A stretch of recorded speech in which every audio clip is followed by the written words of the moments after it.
So this is the behind the scenes of a Handmade Heroes campaign that I completed. So this one was specifically for a lip oil.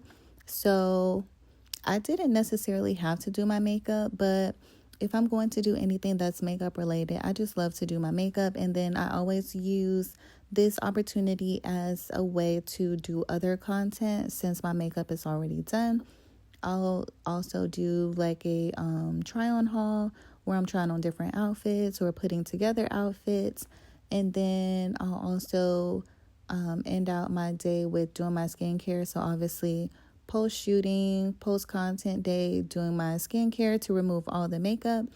So that is different ways of how you can like do bulk creating in a day and also get multiple pieces of content during the same session. So right now I am just showing you my makeup tutorial, and I feel like I have gotten better with my makeup for sure. So these are just my step-by-steps on what I am doing for my makeup for this brand shoot. Now again, I only have to highlight the lip oil, but I feel like just putting on the lip oil won't do it any justice. So we are just going to go through the whole 9 yards. And as you can see, I have my silk press, and my silk press was surviving for the most part, but my edges were not because I was running at the time preparing for a 5K / my half marathon training as well. So yeah, my silk press really did not stand a chance, but that's okay. We may do with what we had. So I am always going to link my favorite products down below. I used the Naked Sunday Skin Tint. That has been my favorite foundation to use thus far. It's very lightweight.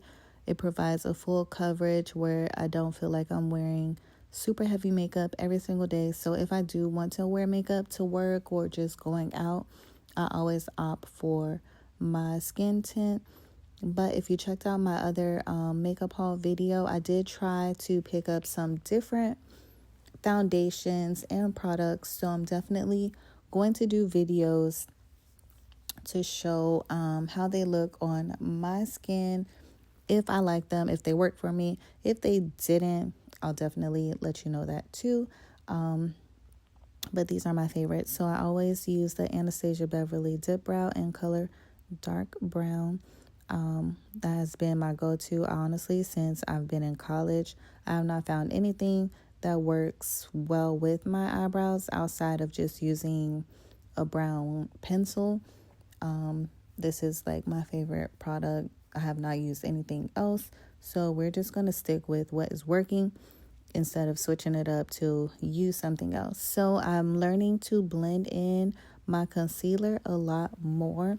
And I can't wait for you guys to see the finished product of this look, because I feel like this has been one of my favorite makeup looks thus far. I have not gotten into the eyeshadow yet. So one day when I have a whole bunch of free time, I do want to test out different eyeshadow palettes and how to blend them, because you guys make it look so easy. And I just know it's not as easy as you guys are making it look. And I don't think I would have mine blended properly. But, we all have to start somewhere. So this is where I'm starting. And I did use one foundation. I used one concealer first. And then I sprayed my NYX setting spray on that to let it set for a little bit. And then I blended it in. And then I went in with a lighter shade just to put under my under eye to make it highlight just a little bit more. And then I am going to finish out my eyebrows. I already shaped them to my liking. And then I just add in a little concealer at the bottom so they can look nice and crisp. So I do that. I use the Pro Concealer. You can honestly get it from anywhere. Beauty supply store. I got mine from Five Below. But yeah, you can pick it up anywhere. I believe maybe Ulta, Walmart has it as well. So just check online. It's not hard to find. And also Amazon, of course. So use that. I let it sit for a little bit before I blend it in sometimes, or I'll just blend it in right away with my brush. Or if you do not have a brush, you can always use a Q-tip. That works just fine. So I'll do that, and then that's pretty much it for my eye area. I don't put any eyeshadow or anything like that because, again, I don't know what I'm doing and I'm not trying to make myself look crazy. So after I finish on my eyes, then I typically would do my lashes, and you'll soon see soon enough that that part was going to be an epic fail. So the lashes, I don't remember what lashes I was using, but they just would not cooperate with me. So I opted out of using lashes for this look. It wasn't really required, but I just wanted to be a little extra. And just to double back, so as you can see, I'm using a darker concealer on my eyebrows because I felt like it was a little light in terms of the highlight under my eyebrows. So I just went in with a darker shade just to blend it in a little more so it didn't look too crazy. So after that, I decided to use just my mascara because my lashes were not cooperating. And I think the issue, if I remember correctly, was that my lash glue, it was starting to dry out. So that's why it just wasn't working. So this black, I almost called it a marker, it was eyeliner. So this black eyeliner, I like to use it just very lightly because it is in the shade black and my eyebrows are dark brown, so you won't notice it as much. But I just like to use it to fill in any little hairs that may be missing and to just straighten out that line at the bottom if I feel like it's not crisp enough for me. So I would not recommend this if you have a lighter shade brows because you will definitely notice. But for me, you can't notice because my brows are already dark. So eyebrows are good to go. Now we are just going to contour the nose. So I'm still working on my contour and I feel like I don't have the correct brushes when I go to blend. So that's why I always just use a little bit because I feel like it's just way too much for me. So that part I'm still, navigating, trying to figure out, what's going to work, what's not going to work. And maybe I just need to use like the concealer, not the concealer, the contour stick. Maybe I'll try that versus like a liquid to see if that works better for me. And also like blending purposes, if it'll work better.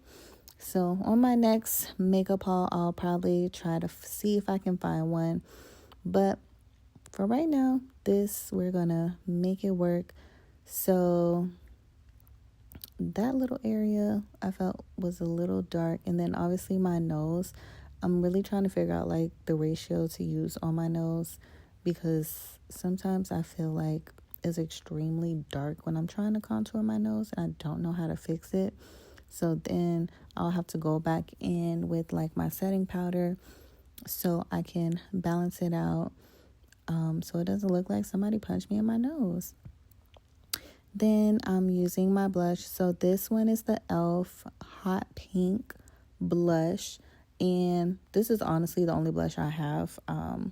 At first, it was clearly too bright for me. But over time, as I've been using it, I love it. It's my go-to. I've also recently picked up like this coral blush. Is not as pigmented, but I do like it. So sometimes I'll mix the both of them together if I want to, like create a lighter tone. I'll put just one dot of the hot pink and then I'll put more of the coral blush from NYX that I have.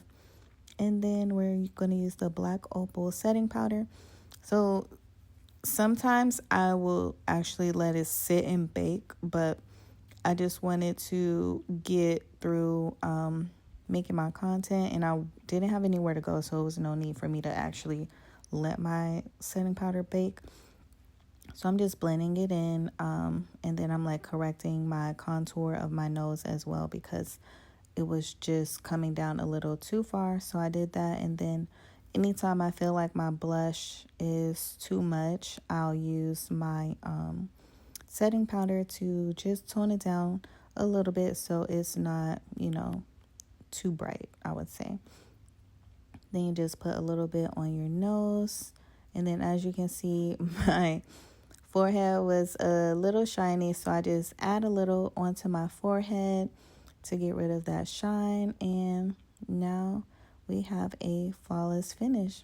And then you can add some to your chin area as well if you like, but again, didn't need to do all of that. And this is when I was getting ready to add in the lashes. So I like to add in some eyeliner first. So I'll do some eyeliner. That way you can't see where I'm adding the lash on, because I don't put it directly on my lashes. I put it on my lash line. I don't know if anyone else does that, but it just makes it easier when it's time for me to remove them. I don't have any issues, and it's not, like pulling at my lashes. So I like to do that. And then after I do that, I'll add in the lashes. But as I said before, my lashes was not cooperating. They just would not stick to my eye whatsoever. So I just went in with the mascara. I did it twice. So do your first little go through, let it dry, and then you'll add in your second round. And I am using the e.l.f. Big Mood mascara, and as you can see, it is very voluminous. You can see my bottom lashes. At first they were very light, you couldn't really see them, but adding the mascara, it definitely enhances them a whole lot. So if you are wanting a mascara that adds a lot of volume, I highly recommend this one. And then I also am using Make It Big by Morphe. Love that one. And I naturally have beauty marks, but they do get covered up when I put on my makeup. So I always just add them back in. I have a lot more, but I always just do 2 on one side and then 1 on the other, just to, add that little flare back into my look. And then that's honestly pretty much it. I don't really have much else to do because, again, I'm not going anywhere. It's just going to be a home shoot that I'm doing content for. So I'll just add a little powder to balance out my look. And the powder that I use is the NYX Can't Stop, Won't Stop mattifying powder. So I'll use that. And that one is a darker shade. So I typically only add it onto like my areas where I've done contour. And then after that, I was pretty much done and ready to take my pictures for my brand shoot. So let me know how my look turned out. And this is where the lashes were a fail. So I just put on the mascara. But the wig that I am wearing, it is also from Amazon. And I like to wear this wig anytime I'm shooting content because it's just easy to throw on. As you can see, I did not lay down the lace. I typically don't lay down the lace if I'm just staying at home because I don't want to just glue down a wig for no reason. So this one is just easy to quickly add on and then take right off once we are done. And the color is just so beautiful. The quality is good as well, and it's affordable. The wig is only about $60. You can find it on my Amazon storefront. And then I just added in a little of the brown lip liner that I had because the lip oil is actually in color Chestnut. So I just wanted something that will blend well with the lip oil. And now we are finally at our look. This is the lip oil. It was super cute, not sticky. It didn't leave like any type of residue. So definitely recommend. And it's also a vegan product, so that is always a plus as well. And it provides like a light tint. It's not too dark. So if you want something that you can add on top of a lipstick just to give it, an extra little I would definitely recommend it. But thank you guys for tuning in. Love you guys. Bye.